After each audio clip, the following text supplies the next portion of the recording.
سلامتی هاتان سودا هاتان اتیاد یک کتان به هزارتان به حساب تیاد سودا هاتان اتیاد برای خاندانتان اتیاد یافتگیتان تا یابسته شد همه طلب و مقصدتان برآورده.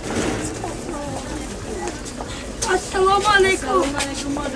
مادرش بیزار بیتونش اید. مادرش داشته بود. باش. اسم ما گفتیم یک کتان به یا عربی چطوره؟